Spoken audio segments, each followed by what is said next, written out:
3, 2, 1. Here we go! Everybody, welcome to the College Esports Update. I am your host, Norris Howard, and don't forget the College Esports Update is brought to you by Zaxby's. Cure your craving with Zaxby's. I am also joined alongside by Adam Antor of Aquinas College. Coach, what's going on? Hey, I'm doing great. How are you? I'm doing very well, especially now that this weather is not so crummy. And for the first time ever, coming in as our college Call of Duty correspondent. Say that 6 times fast. We got Andrew Stevenson joining us once again. Welcome to the show, Andrew. Thank you so much for having me, Norris. Yeah, and we're actually going to start with College COD. So Andrew is going to let us know the lowdown on what's happening in the final couple weeks of the first split. Yeah, so College COD is still underway. We have really only a few more matches left in that first split before everybody is broken apart into that top and bottom half. So, Andrew, over the past week, what happened in the world of College Call of Duty? So in the past week, it seems like we're in a little bit of a deja vu period. Ottawa Gold and Ottawa Black seem to continue their impressive top dog performances and consistently occupy that number 1 and 2 spot. Another one that a lot of people are overseeing is that Q Maroon, the Concord University.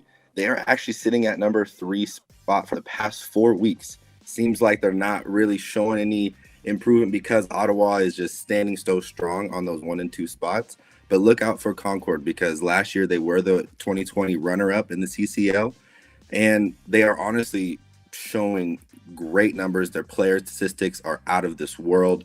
They have people who are ranked first in almost all categories across the board.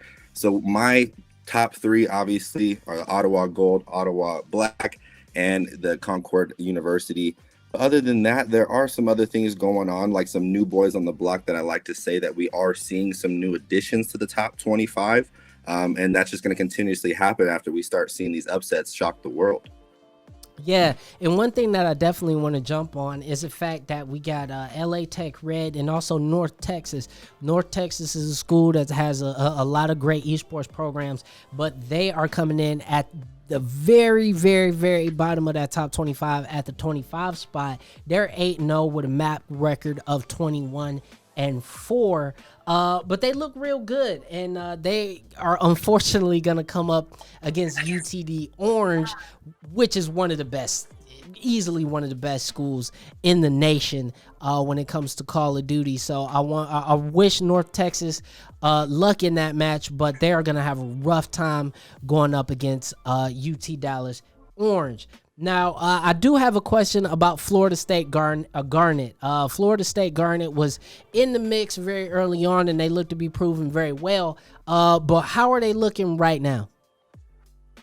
So right now, I mean, I'm praying for them because they had 2 really tough losses. And when you go back-to-back losses like that, week 3 and week 4, you would assume maybe you get kicked out of the top 25. But surprisingly, with week 5 power rankings coming out, they actually stayed at the 13th spot. They did actually lose to the Eagle Gold, which is Georgia Southern University. Ironically, they did lose in the round 11 in SND, which is flashbacks of week 3 when they got upset against the UCF, who were actually surprisingly going up in the rankings because they're proving that they belong there. Other than that, yeah, FSU Garnet, they have one more loss, I'm assuming, until they do go down. Until that top 25 is out of their sights, because the Eagles Gold are definitely making reigns because they jumped 5 spots going from where they were at rank 10 all the way up to rank number 5. So they definitely proved they deserve to be there. Yeah, and we only got a couple more matches, like we said, until that big split coming up. So we want to make sure that everybody is following that. Moving forward, I just want to give you guys a couple teams that you want to be on the lookout for that maintain their pace to stay up in that top half. We don't get to talk about these teams a lot, so I want to give them a couple quick shout outs. We do have Liberty Red. We have LA Tech Red, Clemson out in Appalachia. They look good.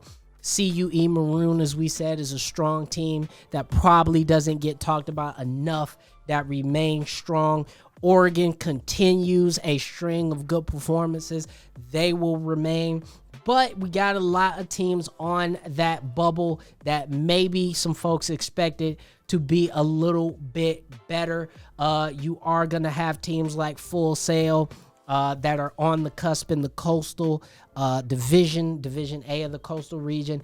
And you also got JCSU Esports, which is overperforming. They are on the bubble of Division B of the Atlantic Division. They're performing very, very well. HBCU, Johnson C. Smith University, looking very good in Call of Duty and may very well end up making that top half of the split for Split 2. So we want to thank Andrew for joining us and giving us the lowdown on college Call of Duty. Again, stay tuned because Split 2 is sure to be very exciting. Andrew, we look forward to seeing you again next week to give us more news on that. Thank you so much. Yeah, and that will be that for College COD. But don't forget, we still got College League of Legends going on that's now moving into the regional playoffs. This is a big turn, and we now are going to get down to the nitty-gritty where the best of the best in each region will vie it out to see who makes those national playoffs. So, Coach, let's go through a couple of the big divisions and talk about who's made the cut and who we should be looking forward to in these regional playoffs. Yeah, absolutely. This is where things get exciting. We had a couple kind of dull weeks in the first beginning part of CLOL. We started getting some spiciness, and now we start heading into playoffs. It's going to get real spicy, and I am stoked about that. Let's go through the conferences real quick. Start with the South. We finished up this week with the regular season in the South Conference. But we actually have one more week to go in the South Conference because of those Texas outages. We actually pushed back the entire CLOL season. But right now we've got Florida, Houston, and George Mason that are still undefeated, potentially looking at finishing the season undefeated. One of those teams will get a bye, and that's how we do that.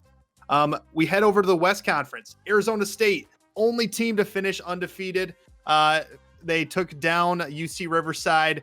A tough matchup, but we always talk about the same thing. Can these conferences outside of the North come to compete in the playoffs? I don't, or out of the West, we would say. But the thing is that I got a chance to look at Arizona State a little bit, and you're absolutely right. It's just I'm not necessarily sure if the play is up to the same level as some of the other regions.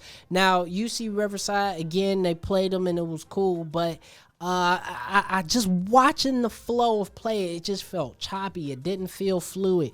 It felt like there were a lot of moments where fights were, not as crisp as they should have been. So I am a little bit worried about the Western Division because if that's the best team out of that division, they're going to get blown away by the likes of your Maryvilles and Harrisburgs and even maybe your Michigan States and teams like that. So let's talk about that very strong North Division coming up. Coach, who has made the cut coming out of that division? Hey, we've got a lot of teams. I think we have 10 to 12 teams that have made the playoff cut. But what we really want to focus on are those undefeated teams. And what we see there is Bethany and Maryville. Bethany, first year really making a statement with the program, and it was no surprise that they have gone this far not being defeated. They did enjoy a nice bye this week 6. You do take that and you're happy about it. Maryville went up against a strong Michigan State roster. This might be the toughest and best roster when it comes to club programs in the country.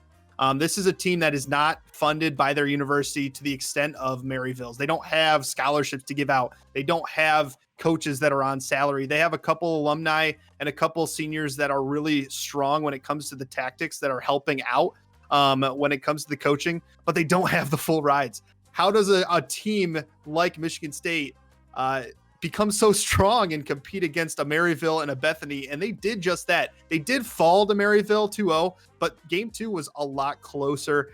We saw, especially in the top lane, Sunlight's Garen was really strong. Not quite strong enough to take down Maryville, but they're a school that I'm looking to make a deep run into this playoffs. But you also have to look at Illinois Wesleyan. That's a team I have to talk about. They started by playing their B team early on in CLOL, took a loss week 2, but now they have their A team in, and they are running through teams. They're up. They finished 5-1. They're heading into the playoffs as well. And one more I have to squeeze in, Norris. We talk about them so often. Oakland University, Carl Leone, the likes of their mid laner Keelan, their top laner John Schneck.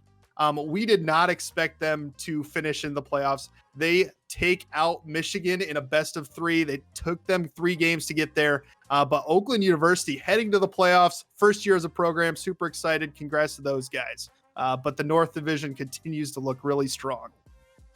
Yeah, and just very quickly want to touch on the East. Harrisburg and York, you guys kind of knew the usual suspects will definitely be present there. But the last word I want to say about that North Division is that when you have a club team like Michigan State performing at that level, and you got other programs that are so strong in the same vein as Maryville and, you know, Oakland now, and you got 2 first-year programs, Bethany and Oakland, in the playoffs. If this is not a testament, not just to the strength of this region, but the strength of the geographical area of the Midwest being incredibly strong in college esports, I think this continues to prove that. But I'm very much so looking forward to what is happening in this division, because if I'm going to be honest, guys, if there's one region that you got to watch to see who a potential champion may be coming from, I think based on the quality of play, we got to say it's that North Division. Whether it be Maryville or whether it be one of these other teams,